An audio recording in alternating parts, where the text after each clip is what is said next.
What are we doing here? And where are we gonna go? It's like we just woke up one morning, and then it's welcome to the show.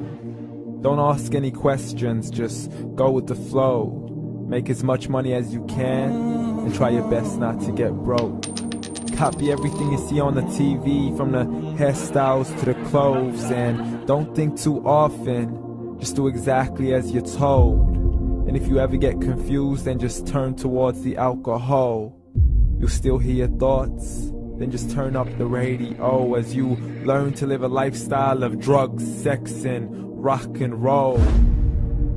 But in all honesty, I just need to know, is there more to the cycle than growing and getting old? Living and dying just to leave behind a happy home and a whole lot of property that somebody else is going to own. I just really need to know before the casket's closed, 'cause I'm not willing to gamble with my soul, nor am I ready to take any chances. These are just simple life questions, and I'm just searching for some answers. Like, what are we doing here? And what is our purpose? How did we get here, and who made us so perfect? And what happens once we go, or is this world all really worth it? Questions we don't answer because apparently we don't really have to. There's no purpose to this life and our existence is merely natural. Then in that case, please let me ask you, did you create yourself, or was it somebody else who had fashioned you? 'Cause you're a being that's impeccable, faultless and unparalleled. You're a product of supreme intelligence, and I'm merely being rational. For there isn't a camera on this earth that can come close to the human eye, nor a computer that can compete alongside the human mind. And if the whole world was to come together, we wouldn't be able to create a single fly. So many signs, yet we still deny. As science tries to justify that all this could come from none, when it's a simple sum. 0 plus 0 plus 0 cannot possibly ever give you 1. So from where did all this order come? For everything has its origins, a maker, a creator of its own. I mean, the only reason you're watching this video is because somebody had to press upload. So we can believe in the Big Bang, but I'd rather believe in He who caused it to explode.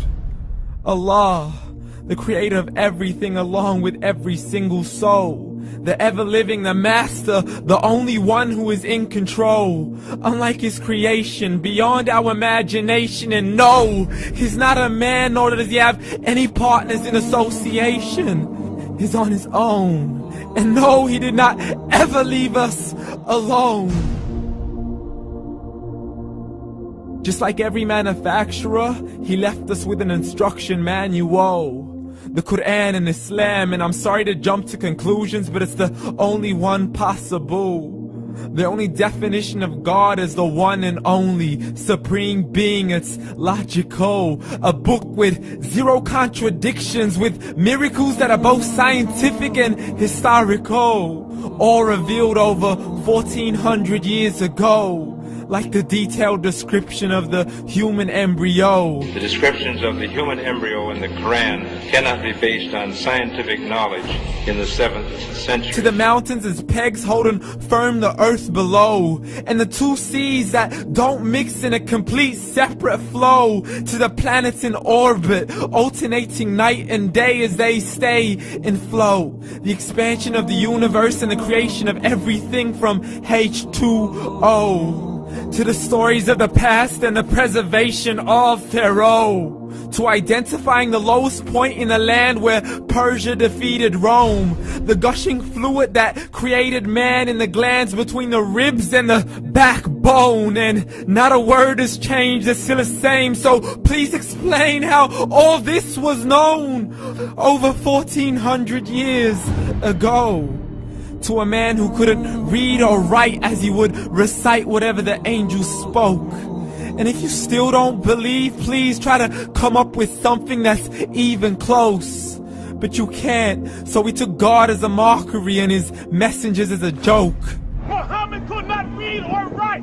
How's somebody who can't read or write gonna start a religion? Dismiss these scriptures as legends and tales of the ancient folk, as we live life according to our whims, desires, and hopes. saying this life is the only home we will ever know. We will live then die, then simply turn to bones. YOLO!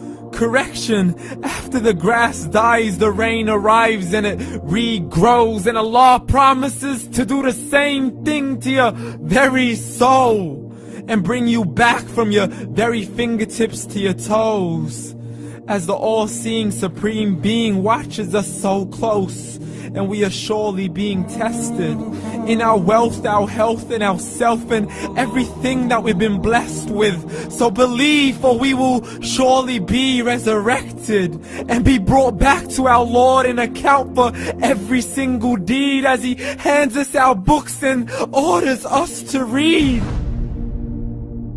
From the bad to the good and everything in between. You yourself are sufficient for your own accountability, so don't be mad at me. You are the one who thought He wouldn't come back to me. I gave you a whole life long to search after me, but you were busy in all that which was temporary. So read, and glad tidings to all those who believed. And if you disbelieve, read. And don't let that day be the first day you find out what your life really means. Read.